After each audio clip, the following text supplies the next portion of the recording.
The Gospel of John, chapter 5. After this there was a feast of the Jews, and Jesus went up to Jerusalem. Now there is at Jerusalem by the sheep market a pool, which is called in the Hebrew tongue Bethesda, having 5 porches. In these lay a great multitude of invalid folk, of blind, lame, paralyzed, waiting for the moving of the water. For an angel went down at a certain time into the pool, and troubled the water. Whosoever then first after the troubling of the water stepped in was made whole of whatsoever disease he had.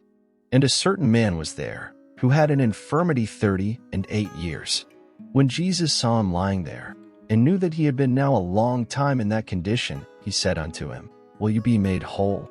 The invalid man answered him, Sir, I have no man, when the water is troubled, to put me into the pool, but while I am coming, another steps down before me. Jesus said unto him, Rise, take up your bed, and walk. And immediately the man was made whole, and took up his bed, and walked. And that same day was the Sabbath. The Jews therefore said unto him that was cured, It is the Sabbath day, it is not lawful for you to carry your bed. He answered them, He that made me whole, the same said unto me, Take up your bed, and walk. Then asked they him, What man is that who said unto you, Take up your bed, and walk? And he that was healed knew not who it was, for Jesus had taken himself away, a multitude being in that place. Afterward Jesus found him in the temple, and said unto him, Behold, you are made whole. Sin no more, lest a worse thing come unto you. The man departed, and told the Jews that it was Jesus who had made him whole.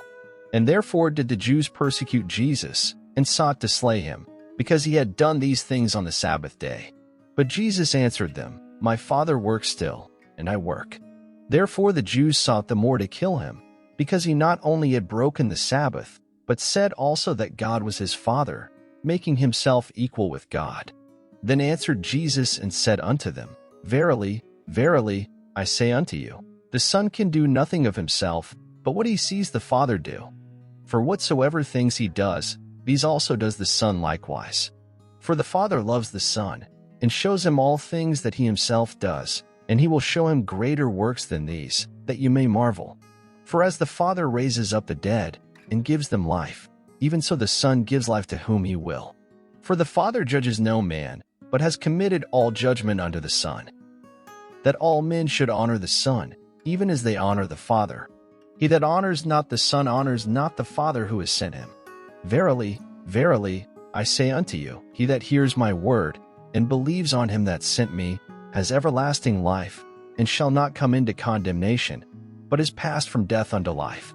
Verily, verily, I say unto you, the hour is coming, and now is, when the dead shall hear the voice of the Son of God, and they that hear shall live.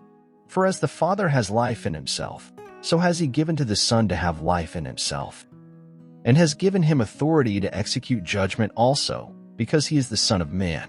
Marvel not at this, for the hour is coming, in which all that are in the grave shall hear his voice, and shall come forth, they that have done good, unto the resurrection of life, and they that have done evil, unto the resurrection of condemnation.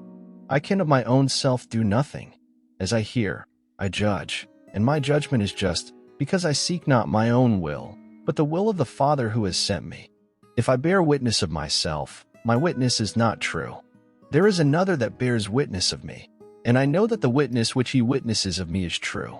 You sent unto John, and he bore witness unto the truth. But I received not testimony from man, but these things I say, that you might be saved.